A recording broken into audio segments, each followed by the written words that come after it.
Deus abençoe. Nós estamos aqui, meus queridos, iniciando mais uma live, usando essa ferramenta chamada Facebook, que nós podemos usar tanto para uma coisa como para outra.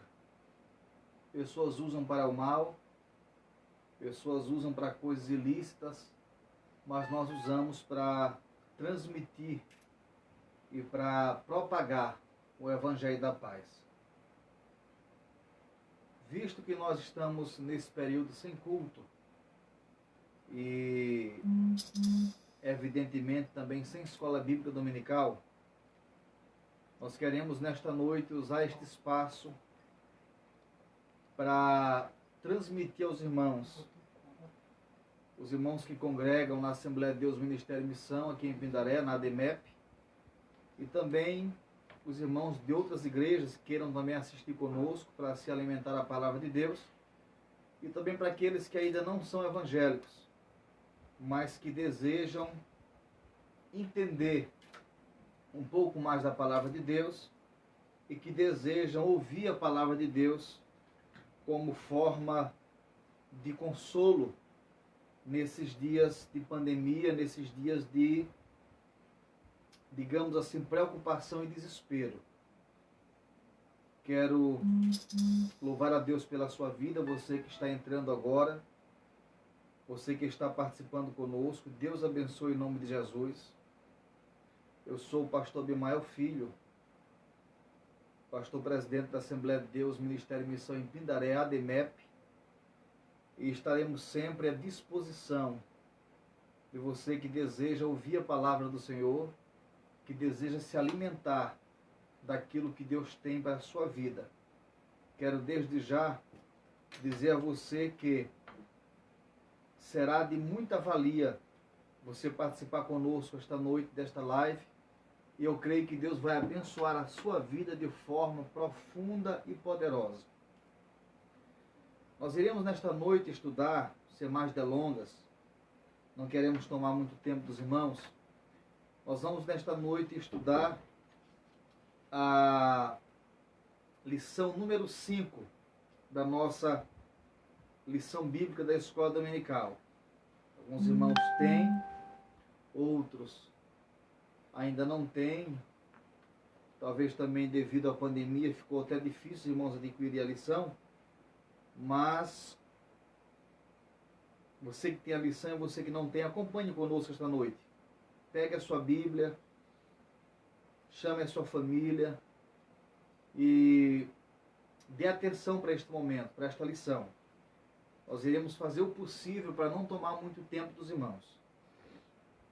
Agradecer a Deus pela vida dos irmãos da ADEMEP, também os irmãos ali em Lages, que também estão nos vendo, nos assistindo neste momento.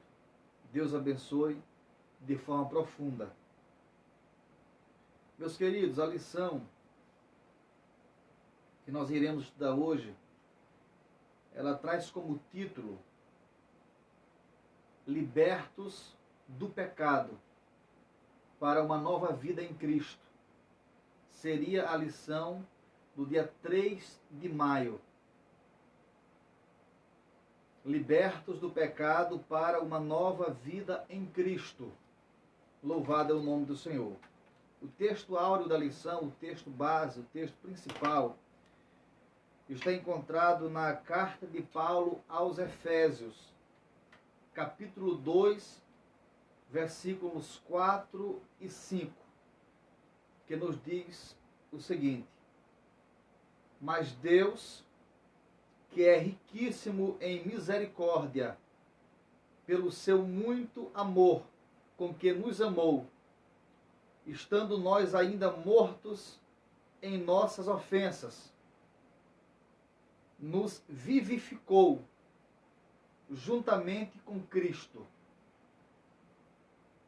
A verdade prática da lição: por meio da maravilhosa graça divina fomos libertos do pecado. por meio da maravilhosa graça divina, fomos libertos do pecado, perdoados e salvos da condenação, e ainda recebemos o direito à vida eterna. Louvado seja o nome do Senhor. Quero que os irmãos abram suas Bíblias e nós iremos ler a carta de Paulo aos Efésios, capítulo 2, versículo do 1 ao 10. A leitura bíblica em classe. Mas irmãos vão me acompanhar na sua Bíblia, eu vou estar lendo em nome de Jesus. Versículo 1. E vos vivificou, estando vós mortos em ofensas e pecados, em que noutro tempo andaste segundo o curso deste mundo, segundo o príncipe das potestades do ar, do espírito que agora opera nos filhos da desobediência, entre os quais todos nós também antes andávamos nos desejos da nossa carne, fazendo a vontade da carne e dos pensamentos, e éramos por natureza filhos da ira, como os outros também. Versículo 4. Mas Deus, que é riquíssimo em misericórdia, pelo seu muito amor com que nos amou, estando nós ainda mortos em nossas ofensas, nos vivificou juntamente com Cristo, pela graça sois salvos. E nos ressuscitou juntamente com Ele, e nos fez assentar nos lugares celestiais em Cristo Jesus, para mostrar nos séculos vindouros as abundantes riquezas da sua graça, pela sua benignidade para conosco em Cristo Jesus. Versículo 8. Porque pela graça sois salvos, por meio da fé, e isso não vem de vós, é dom de Deus. Não vem das obras, para que ninguém se glorie, porque somos feituras sua, criados em Cristo Jesus para as boas obras, as quais Deus preparou para que andássemos nelas. Esta foi a nossa leitura bíblica em classe. Iremos aqui agora entrar no comentário da nossa lição. Introdução. A presente seção da Epístola aos Efésios apresenta relevantes aspectos doutrinários da salvação. Nela o apóstolo descreve a libertação dos pecados como um favor imerecido dado por Deus aos salvos, a fim de que eles desfrutem de uma nova vida em Cristo. Louvado é o nome do Senhor. Primeiro tópico da lição: a antiga natureza morta em ofensas e pecados. A antiga natureza morta em ofensas e pecados. No início da epístola, o apóstolo Paulo lembra que antes da regeneração estávamos mortos em ofensas, pecados e éramos por natureza filhos da ira. Nós entendemos, irmãos, através deste texto que nós lemos de Efésios, capítulo 2, que a condenação ela vem sobre todos os homens. A condenação, ela vem sobre toda a humanidade, sobre todo aquele que é gerado no ventre da sua mãe. Isso deve-se ao fato de que Adão e Eva pecaram no jardim do Éden. Devido a esse pecado, todos os homens tornam-se pecadores. Todos os homens agora são pecadores devido ao pecado original. Existem pessoas que pensam que serão salvos porque eles tiveram aqui na terra uma vida piedosa, mesmo que não aceitem a Cristo como Salvador. Pessoas entendem que mesmo não tendo confessado, aceitado Cristo como Salvador, eles têm acesso ao céu após a sua morte, porque tiveram aqui na vida, aqui na terra, uma vida correta, uma vida certa, uma vida, digamos assim, sem mácula, sem engano, sem mentira. Mas nós entendemos pela Bíblia, através deste texto, que ainda que o homem nunca cometa um pecado em toda a sua vida depois que ele nascer, mesmo que o homem não cometa nenhum pecado após o seu nascimento, ainda assim, ele tem a necessidade de confessar a Cristo como Salvador, de crer com o coração e confessar com a boca, como fala o apóstolo Paulo escrevendo aos Romanos no capítulo 10. Todo homem, por mais sábio que ele seja, por mais intelectual que ele seja, por mais bondoso que ele seja, não importa quão grandes sejam as suas obras, quão perfeitas e abundantes sejam suas obras, é necessário que confesse a Cristo como Salvador, para ter o direito de ser chamado filho de Deus e morar no céu. Neste texto que nós lemos de Efésios, o apóstolo Paulo, ele deixa isso bem claro para todos nós, que nós estávamos outrora mortos mortos no pecado, vivendo conforme a nossa desobediência, vivendo conforme os nossos pensamentos. Mas, uma vez que Cristo morreu na cruz do Calvário, e que nós fomos alcançados por essa graça, e que nós confessamos a Cristo com a boca, cremos com o coração, que nós aceitamos Cristo como Salvador, nós passamos a ser chamados a ter o direito de ser filho de Deus. E nós não somos mais filhos da ira. Existem muitas pessoas, eu já ouvi, que dizem assim: depois que fulano de tal, depois que tal pessoa matou, roubou, usou drogas, fez o que quis, agora diz que é crente. Agora diz que vai para o céu. Só que algo muito interessante é que Jesus, ele certa vez falou o seguinte, e a Bíblia nos relata isto, que os sãos não precisam de médico, sim os doentes. Qual pessoa vai consultar com o médico se ele não estiver doente? Qual pessoa procura um hospital para se tratar de uma doença que ele não tem? Ninguém.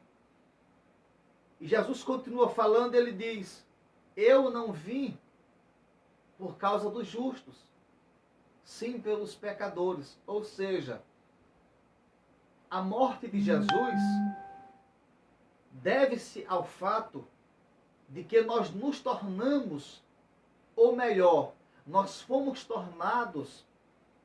transformados em pecadores, devido o pecado ter passado a todos os homens. O apóstolo Paulo nos diz, em uma das suas cartas, na sua carta aos Romanos, que o pecado passou a todos os homens, e por isso que todos são pecadores. Não importa a idade, não importa a classe social, não importa a classe racial, não importa o país de origem, não importa a nação de origem, não importa o continente que você faça parte, tenha em mente uma coisa: não existe salvação fora de Cristo. Pastor, mas eu sou muito devoto. Eu sou devoto a Santo Fulano, a Santo Beltrano. Eu sou devoto Não importa. Não importa a sua religiosidade. Não importa o quanto você seja religioso. Você pode não perder uma missa. Pode talvez não perder um culto na igreja evangélica. Você pode se vestir de crente. Você pode falar como crente. Você pode andar como crente. Você pode até parecer crente. Você pode ter um bom testemunho diante da sociedade. Só existe uma única coisa que dá ao homem a oportunidade de morar no céu.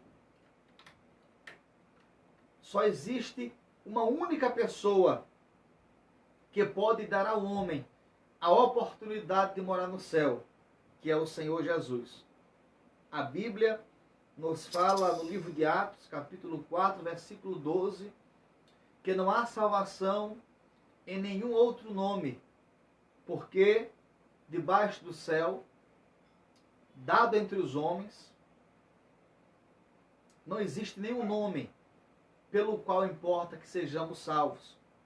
Paulo, escrevendo uma das suas cartas a Timóteo, ele diz que não existe nenhum mediador entre Deus e o homem que não seja Cristo. Ele diz que Jesus, Cristo, é o único mediador entre Deus e os homens. E neste texto que Paulo escreve, ele deixa isto bem claro, que nós éramos escravos dos nossos pecados. Nós éramos escravos dos nossos pensamentos. Mas a partir do momento que nós confessamos a Cristo como Salvador, a nossa condição espiritual, ela muda. A nossa condição espiritual, você pode permanecer na mesma condição financeira quando aceita Jesus. Você pode permanecer na mesma condição física quando aceita Jesus. Você pode permanecer na mesma cidade. Você pode permanecer no mesmo emprego. Mas tenha certeza de uma coisa, que a sua condição espiritual, ela não permanece a mesma. Ela não permanece, não é mais como ela era outrora, quando você estava no pecado. É por isso que quando alguém aceita Jesus, e quando eu falo aceitar Jesus, eu não falo apenas de dizer eu sou crente. Eu não falo apenas de você dizer que professa uma fé. Quando eu falo aceitar Jesus, eu me refiro ao aceitar verdadeiro daquele cristão, daquele homem, daquela mulher, daquela senhora, daquela pessoa que se arrependeu dos pecados e tomou a decisão de servir a Cristo, tomou a decisão de viver uma outra vida. Quando essa pessoa confessa a Cristo como Salvador, ela é transformada. A sua condição espiritual ela é mudada. Observe que após Jesus ter iniciado o seu ministério terreno, o seu primeiro milagre foi em Caná da Galileia, em um casamento onde ele transformou a água em vinho. Quando Jesus faz isso, ele quer nos transmitir um recado. Ele quer nos transmitir uma mensagem. Ali ele demonstra que o seu ministério girava em torno daquilo, transformar vidas. Ali ele nos mostra que a sua morte Aleluia, louvado é o nome do Senhor. A sua morte salvífica, a sua morte substituta na cruz do Calvário, deve-se ao fato de que Deus quer transformar a tua vida. Deus te viu como pecador. Deus olhou para você desde os céus. E Ele entendeu, Ele viu que a tua condição como pecador, afastado de Deus, iria te trazer sérios problemas, talvez não agora, mas no porvir, no futuro, quando você passasse desta vida para outra vida. Deus sabia que você não teria nenhuma possibilidade de alcançar a salvação, de ser salvo, sem que Ele viesse interferir no curso da sua vida, dando o seu único filho, Jesus Cristo, homem, para morrer pela humanidade, para morrer por você, para morrer por mim, para morrer por nós. A Bíblia nos diz que se alguém está em Cristo, nova criatura é. As coisas velhas já não existem mais. Se passaram, ficou para trás. E agora, tudo se fez novo. Tudo agora é novo. A minha vida é nova. Os meus pensamentos, eles devem ser novos. O meu entendimento, ele deve ser novo. Os meus desejos, eles devem ser novos, não só novos, como puros. Agora, eu preciso ser uma nova pessoa. Eu preciso ser uma outra pessoa. Eu gosto muito de uma mensagem do pastor Paulo Júnior, onde ele fala que a transformação do homem quando aceita Cristo, ela não é momentânea e ela não é parcial, ela é completa. E ele dá exemplo de uma borboleta que está ali, é uma largata, está ali depois no seu casulo, um animal gosmento, mas que depois desabrocha, se transforma, tem uma metamorfose completa e se transforma em uma borboleta. Então ele dá esse exemplo do quanto é diferente uma borboleta de uma largata. É muito diferente. Então ele usa esse exemplo para mostrar que essa mesma transformação tem que haver, tem que acontecer na vida de um novo cristão, na vida daquele que aceita Cristo como Salvador. Nós observamos que muitas pessoas confessam a Cristo como Salvador,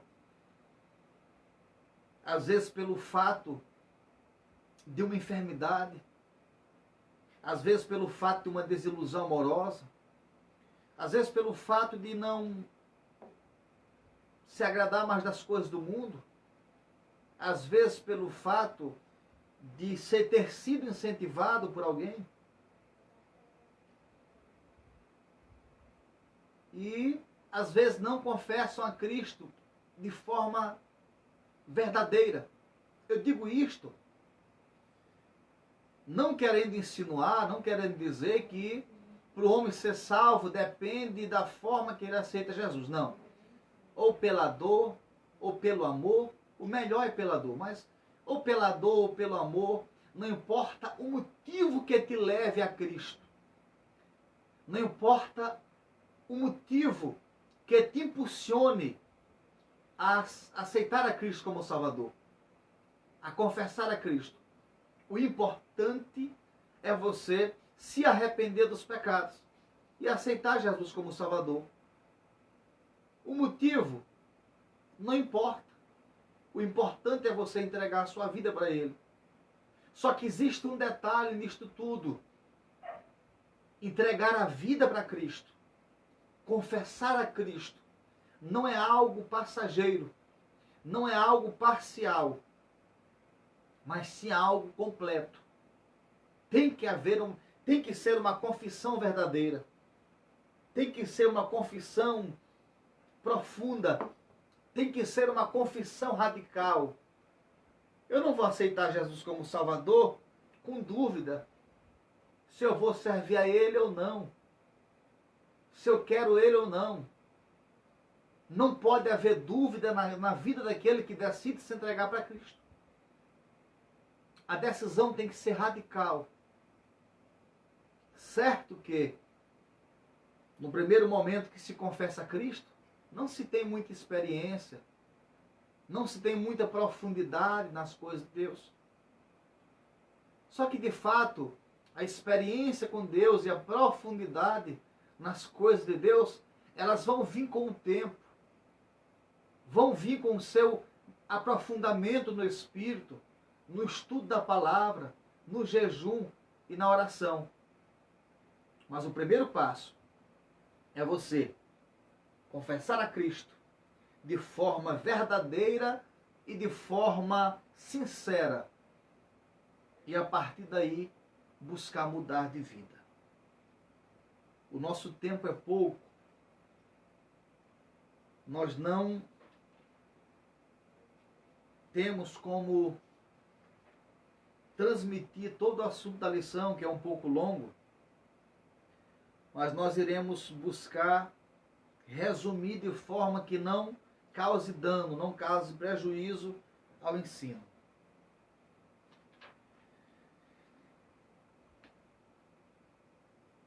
Tópico 1 do primeiro, aliás, ponto 1 do primeiro tópico. Nossa condição anterior. E vos vivificou, estando vós ainda mortos em ofensas e pecados. Diz o primeiro versículo. A palavra ofensa, do grego paraptoma, tem o sentido de passo em falso, de forma deliberada. O termo para o pecado é hamartia, o qual descreve como aquele que era o alvo. Em vista disso, o homem, sua natureza decaída, é diagnosticado como morto. Ou seja, uma declaração da real condição das pessoas sem Deus. O conceito é de morte moral e espiritual, provocada pelo pecado, que inevitavelmente separa o homem de Deus. E a lição tocou num assunto muito importante.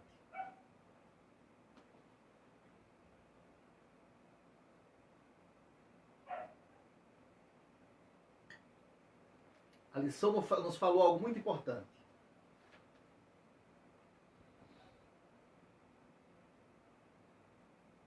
Que o pecado afasta o homem, inevitavelmente o pecado afasta, separa o homem de Deus.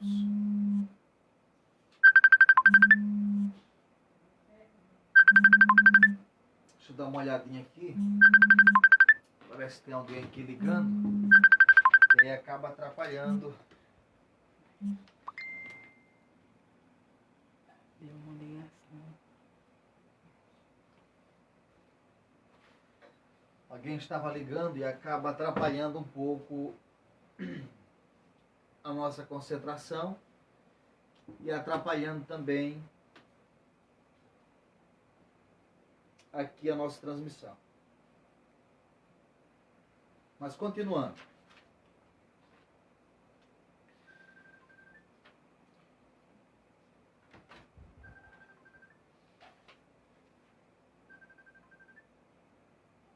Glória a Deus.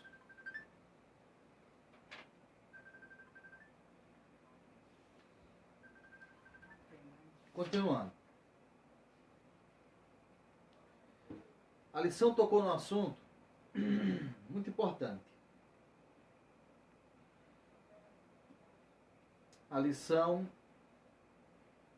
nos fala que o pecado separa o homem de Deus, afasta o homem de Deus. E isto é bem compreensivo.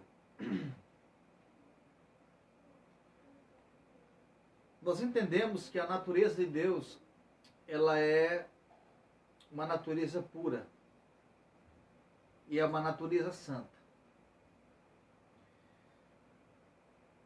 Eu vou dar um exemplo para os irmãos.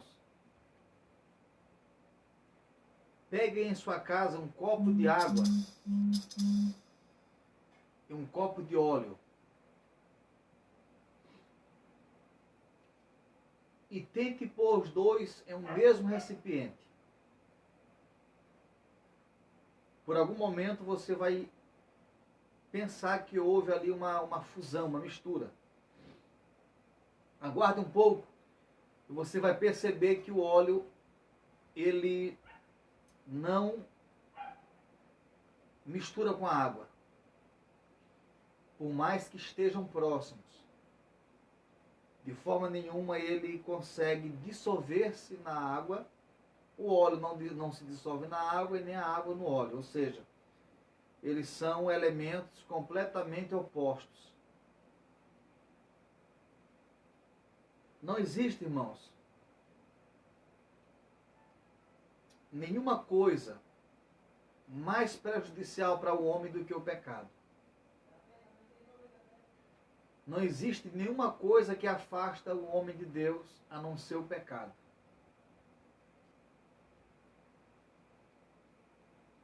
A doença não te afasta de Deus.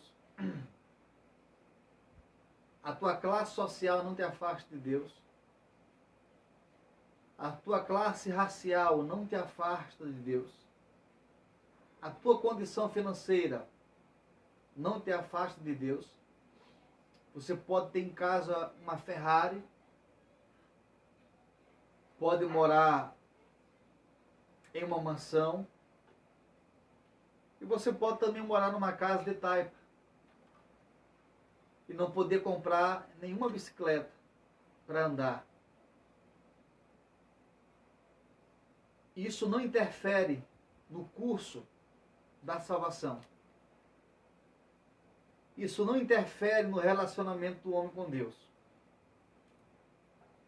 A única coisa que afasta o homem de Deus é o pecado. Sabe por que Adão e Eva foram expulsos do jardim? Não foi porque Deus é um ser ciumento. Não foi porque Deus é um ser egoísta. Não foi porque Deus cansou de Adão e Eva. Não. Deve-se simplesmente ao fato de que Adão e Eva pecaram. E o jardim do Éden era um lugar santo, um lugar puro. E Deus é um ser santo e um ser puro. O Espírito de Deus, ele não habita onde há iniquidade.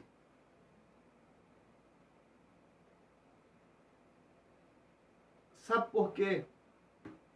Você talvez ainda não conseguiu um bom relacionamento com Deus? Sabe por que você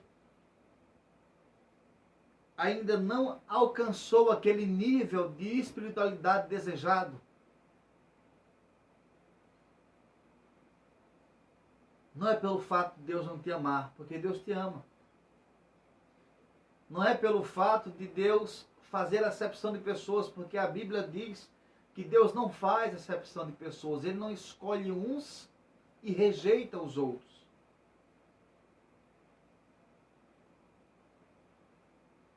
Os dons de Deus, assim como a salvação, é para todos os homens. Diferente do que a doutrina da eleição e da predestinação pregam, a Bíblia Sagrada mostra que a salvação é para todos os homens.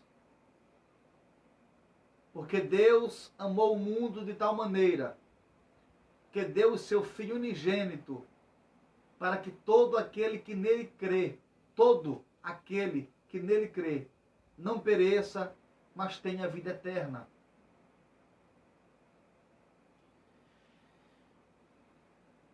O fato de você ainda não ter alcançado na presença de Deus aquilo que deseja, provavelmente é porque você ainda não se livrou da antiga natureza. Provavelmente você ainda não conseguiu se libertar do velho homem, com os seus defeitos, com as suas impurezas. Talvez você ainda está vestido com as vestes do antigo homem. A Bíblia, ela nos ensina a nos despojar, nos despir, tirar de sobre nós as vestes do velho homem e assim nos vestir de vestes novas que Deus nos dá de graça. Enquanto o homem não entender que Deus é um ser santo e que todo homem, para se chegar a Deus, ele precisa ser santo, ele nunca pode adquirir intimidade com Deus. Deus não tem intimidade com o inimigo dele. Quem vive mergulhado no pecado é inimigo de Deus. Deus ama, te aceita e te espera de braços abertos. Mas a Bíblia diz que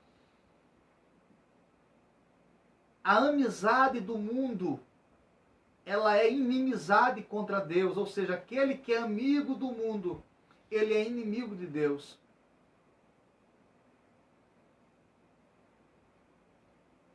A Bíblia diz: se alguém ama o mundo, o amor do Pai não está nele. Aí eu torno a te dizer, eu volto a repetir. A única coisa que afasta o homem de Deus é o pecado. Para servir a Deus, você não precisa fazer tanta coisa. Você não precisa se esgoelar. Você não precisa se martirizar. Para servir a Deus, você precisa apenas de uma coisa.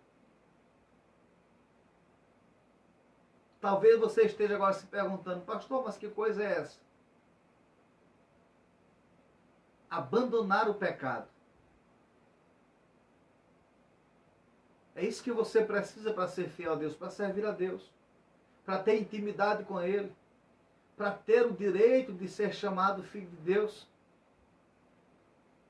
O que você precisa é abandonar o pecado. Abandone o pecado. Abandone aquilo que te afasta de Deus. O alcoolismo, o adultério, a prostituição, a fornicação, a mentira, a idolatria, a corrupção, o engano e muitas outras coisas que são obras da carne, que são oferecidas pelo mundo. Abandone isso. Abandone isso. E você vai encontrar em Cristo uma nova forma de viver. Você vai encontrar em Cristo a verdadeira forma de se viver e de se ter intimidade com Deus.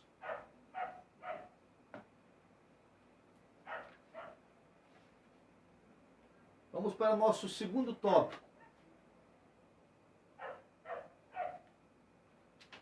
O segundo tópico: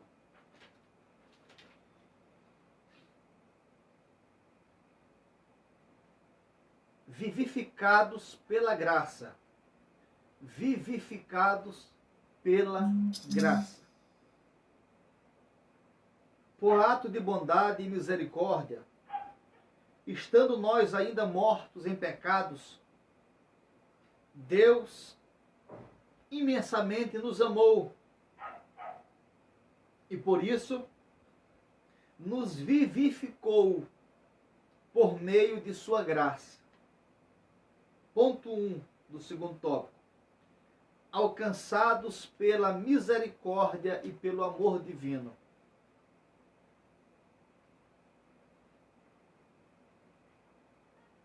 Após constatar a situação da humanidade sob a ira de Deus, Paulo passa a descrever os atos divinos de amor e de misericórdia que alteraram o quadro caótico da raça humana. Começando com uma conjunção adversa, o apóstolo declara exultante, com alegria, mas Deus, que é riquíssimo em misericórdia, pelo seu muito amor com que nos amou. O ato de misericórdia implica compaixão e simpatia para com os indignos. A carta aos Efésios ensina que, ao prover à humanidade o meio de escape da merecida ira de Deus, Deus não se mostra apenas misericordioso, mas abundante em misericórdia. Ou seja, Deus é misericordioso, mas não somente isso. A sua misericórdia, ela é abundante. E essa riquíssima misericórdia procede do seu muito amor com que nos amou. A Bíblia enfatiza, fala com destaque, que foi a magnitude desse amor que motivou a nossa salvação. João 3,16, 1 João 4,9. Descrevendo as dádivas divinas, descrevendo as dádivas divinamente concedidas aos salvos, o apóstolo enfatiza que o amor de Deus nos alcançou, estando nós ainda mortos em nossas ofensas. Ou seja, não houve da parte do homem,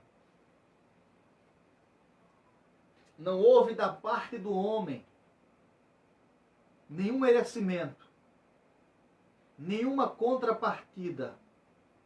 Não houve nenhuma coisa que o homem pudesse fazer para que Deus olhasse para o homem e dissesse: o homem merece salvação. O homem precisa de salvação. Eu vou salvar o homem porque ele faz aquilo que me agrada. Não, muito pelo contrário. É como diz Paulo aos Efésios: nós ainda estando mortos em nossas concupiscências, nós ainda estando mortos no pecado, Deus, preste bem atenção nisto, para você entender o motivo da tua salvação. Deus nos amou primeiro. Paulo mostra que somos salvos pelas riquezas, pela abundância do amor de Deus. Não foi por algo que você fez.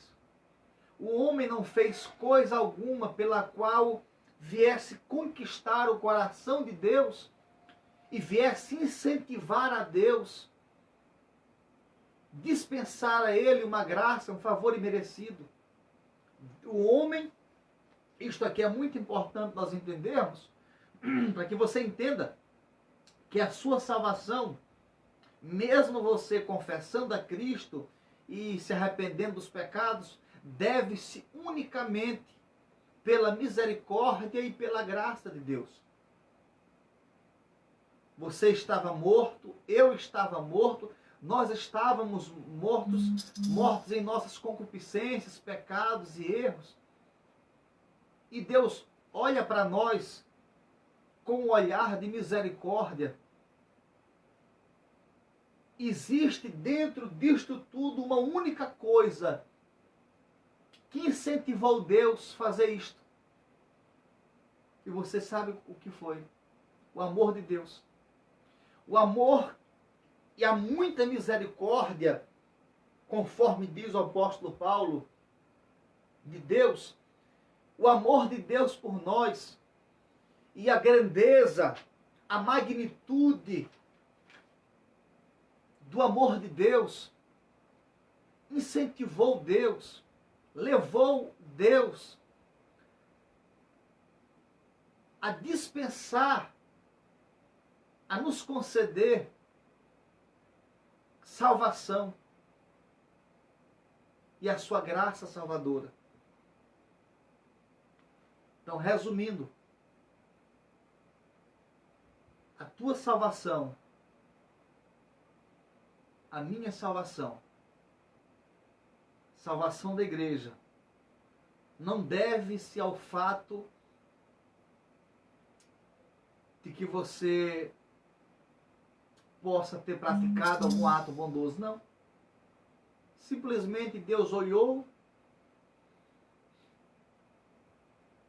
do seu trono dos altos céus e entendeu a sua necessidade de salvação e resolveu te salvar. Eu até fico imaginando Jesus chega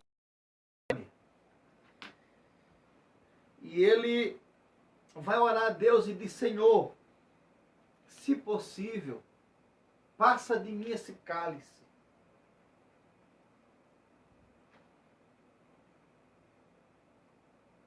Jesus, ele sabia, ele sentiu antecipado as dores da cruz, a agonia do Calvário.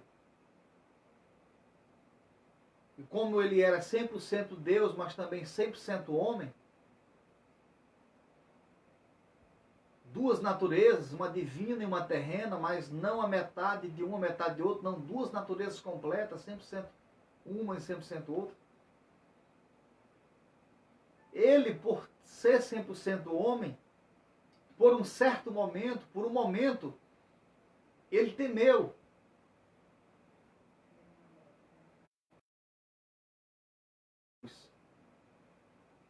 Engraçado, irmão. Talvez nem engraçado, mas interessante, nos faz meditar, que pouco antes de Jesus ser crucificado, ele havia sido traído por alguém que ele veio morrer para dar salvação. Então eu costumo dizer, se não fosse o amor de Deus, que tivesse motivado a Deus nos salvar, mas fosse algum mérito nosso, qualquer,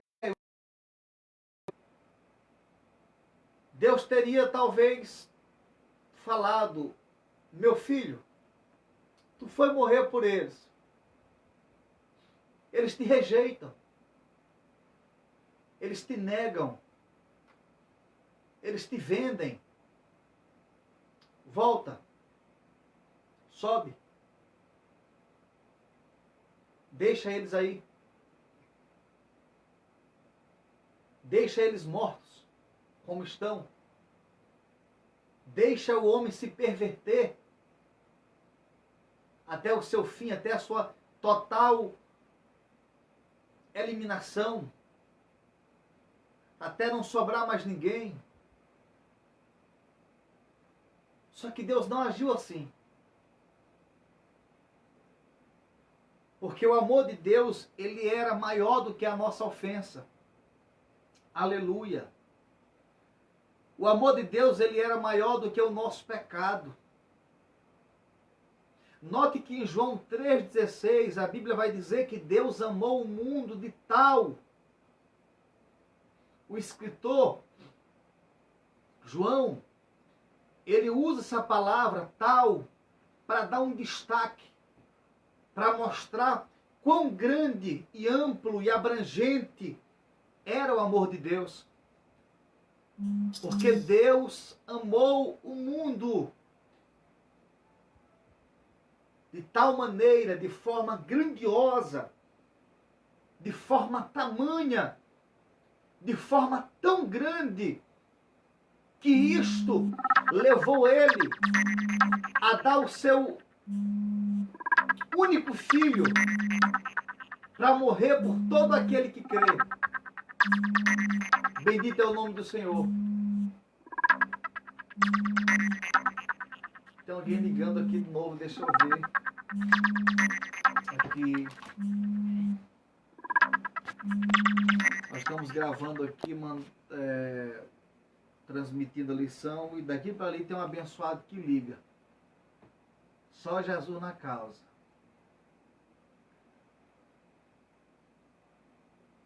Então, irmãos,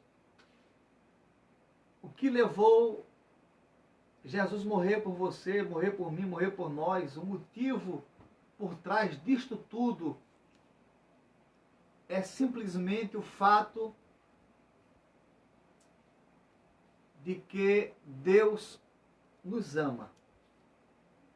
O amor de Deus, ele influencia Deus, ele incentiva Deus a te perdoar quando você blasfema, quando não é blasfema contra o Espírito Santo, quando você peca, quando você adultera, quando você rouba, quando você usa drogas.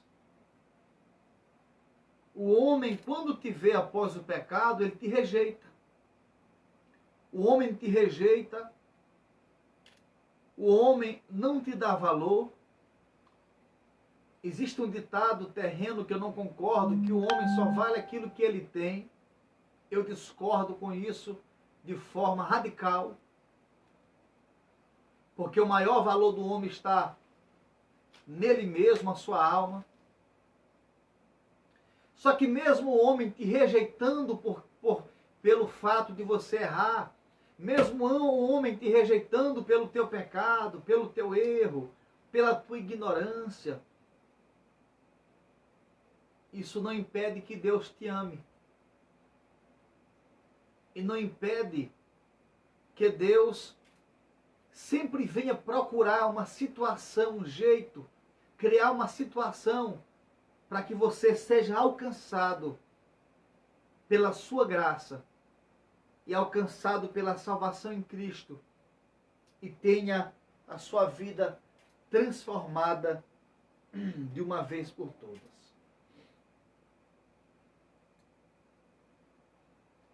Tópico 3. Tópico 3. A salvação não vem das obras.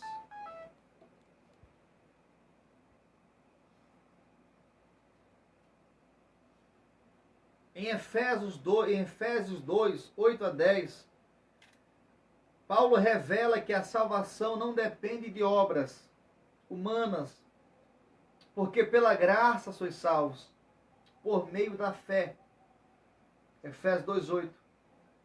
Porém, uma vez salvo, o crente deve praticar as boas obras. Isto aqui é algo muito importante, irmãos. Existe uma dúvida em torno deste tema. Alguém se pergunta: se eu não sou salvo pelas obras,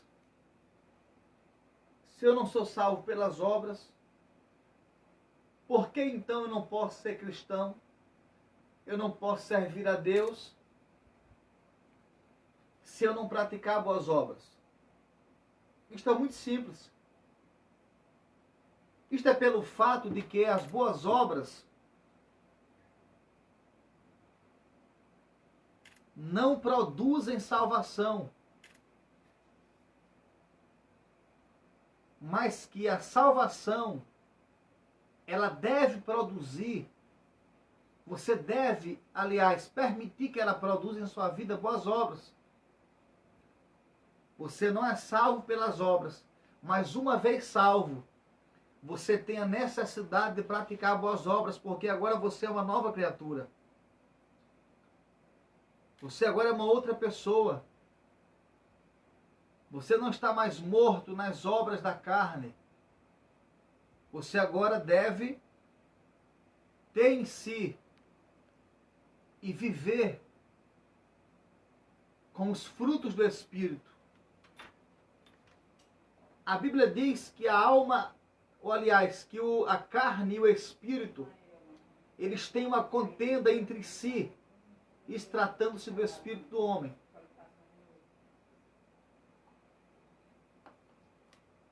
A carne e o Espírito, eles têm uma contenda entre si, uma disputa, digamos assim, um querendo que o outro faça o seu desejo, ou seja, a carne quer que o Espírito obedeça a ela e o Espírito quer que a carne obedeça a ele. E é bem simples você entender isso. Aquele que você... Eu vou dar um exemplo. Se você tiver em casa 2 cães e você todos os dias alimenta um e não alimenta o outro, só alimenta um, não alimenta o outro, só alimenta um, não alimenta o outro, o final é que aquele que não está sendo alimentado, ele vai morrer de fome. E assim é o espírito e o corpo. Morre de fome não, mas enfraquece. E a tendência de alguém que enfraquece é perder a batalha. Um soldado não pode ir para uma guerra mal alimentado.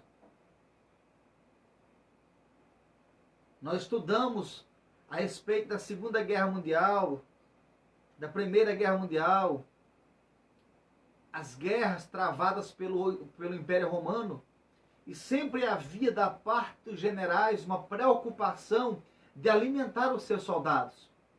E sempre os exércitos, cada um queria alimentar melhor o seu exército, queria que o seu exército tivesse melhor alimentado do que o oponente, de que o exército inimigo. Por quê? Porque eles sabiam que o exército fraco, ele não teria vigor para vencer uma batalha. E o nosso espírito e a carne contendem entre si. Se você alimentar a carne vence. Se você alimentar o espírito vence. Quanto mais você alimenta o espírito, mais está próximo de Deus. Quanto mais alimenta a carne, mais está próximo do pecado. Uma vez que você se aproxima do pecado, se afasta de Deus, obviamente. E uma vez que se afasta do pecado, se aproxima de Deus. Pastor, como é que eu alimento a carne?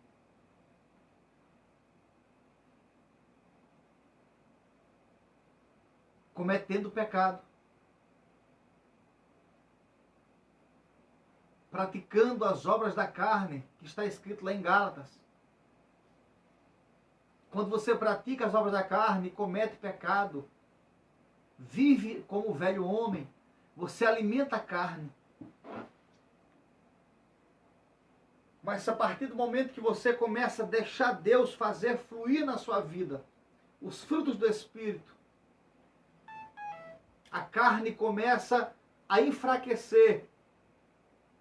O seu espírito começa a ser fortalecido. E com isso, obviamente, que você vai vencer as batalhas espirituais. Você vai estar mais próximo de Deus. Porque a carne, ela nos afasta de Deus, mas o Espírito nos une a Deus. O nosso Espírito é a parte divina.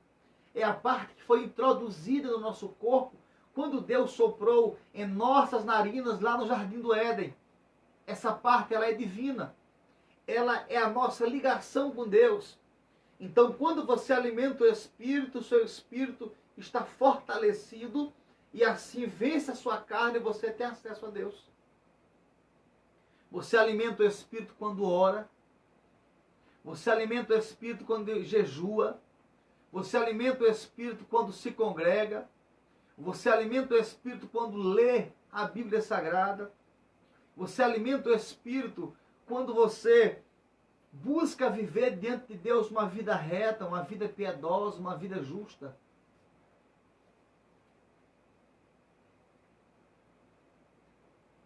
Louvado é o nome do Senhor. Resumindo a nossa lição, nós não vamos demorar a encerrar. Estamos já caminhando para o fim. Resumo.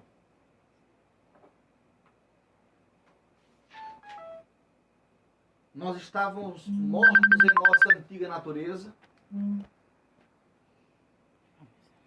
E Deus, pela sua misericórdia, nos concede salvação, assim nos fazendo ser nova criatura.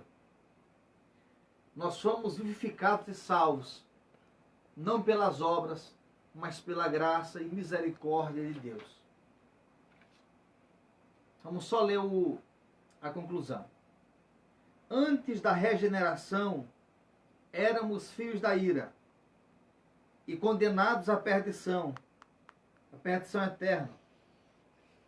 Por ato de amor divino, por meio de sua maravilhosa graça, nos tornamos filhos por adoção. Essa gloriosa salvação nos foi concedida independentemente de nossas obras. A partir da salvação,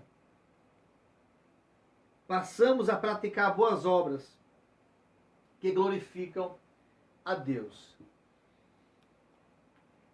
Deus seja louvado. Eu sei que de alguma forma Deus adentrou ao seu lar esta noite, adentrou a sua casa. Eu sei que você recebeu e aprendeu algo de Deus esta noite. Deus abençoe a tua vida. E nós quero convidar você que está participando conosco para daqui a alguns minutos, a partir das 21 horas, cada um de vocês estarem participando conosco de uma live ao vivo no Instagram, que estará conosco o pastor Fernando Moreira, de Parauapebas. Ele vai nos trazer uma palavra abençoada esta noite. A live no Instagram. Você entra lá no Instagram e pesquisa lá pastor _ Abimael Filho. Eu só ponha pastor Abimael Filho, que fica mais fácil. Você vai ver lá a minha foto e você vai entrar e vai participar conosco para a glória de Deus. Também amanhã, convidar os irmãos, amanhã, quinta-feira, dia 14, às 20 horas, também estaremos com uma outra live ao vivo no Instagram. E estará conosco desta vez o pastor Abraão Feitosa, pastor na cidade de Grajaú, aqui no nosso amado estado do Maranhão. Deus abençoe a tua vida. Estaremos orando por você, pela tua família, pela tua casa. Estamos vivendo esse período dessa pandemia, mas não temas. O Senhor é com a tua vida, o Senhor é contigo. E nós estaremos buscando a Deus constantemente, para que Deus venha levar para a tua casa, para o teu lar, o livramento e a cura para algum conhecido seu, para algum parente, para alguém que foi infectado. Deus vai levar a cura para essa pessoa em nome de Jesus, e nós estaremos orando pela tua vida. Eu quero convidar você neste momento, você que quer se reconciliar, onde você estiver, se puder, fique de joelho neste momento comigo.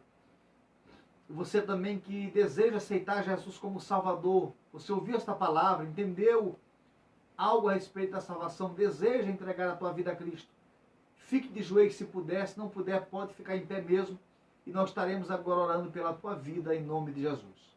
Oremos a Deus.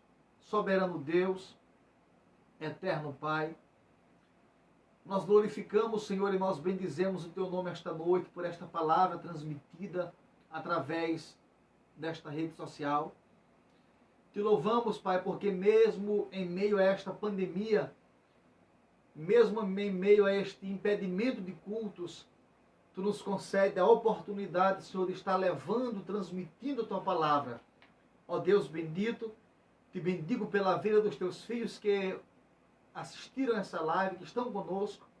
Senhor, leva o livramento, leva a proteção para o seu lar, para a sua família, para a sua vida. Blinda eles contra esse vírus, faz eles imunes contra esse vírus. Guarda e protege, defenda a sua família, Deus bendito. Pai, aqueles que estão infectados, aqueles que foram infectados, pelo Teu amor, graça e misericórdia, Senhor.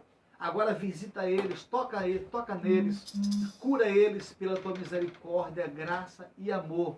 Deus bendito, se alguém neste momento estiver se reconciliando, ou aceitando a Cristo como Salvador, entregando a sua vida a Cristo, meu Deus, neste momento, em o nome santo de Jesus, Teu Filho, Pai, escreve o nome do Teu Filho no livro da vida. Senhor, escreve o nome deles no livro da vida. Perdoa os seus pecados, perdoa as suas falhas, perdoa as suas culpas, perdoa os seus erros, Pai. Apaga as suas transgressões. Pela Tua muita misericórdia, perdoa eles, Pai, em nome de Jesus, Teu Filho. Deus bendito e santo, Pai, recebe e aceita Teus filhos de volta como filho e servo. Abraça eles perdoando em nome de Jesus. E nós Te louvamos e Te agradecemos. Amém. Meus amados, Deus abençoe e tenha uma boa noite em nome de Jesus.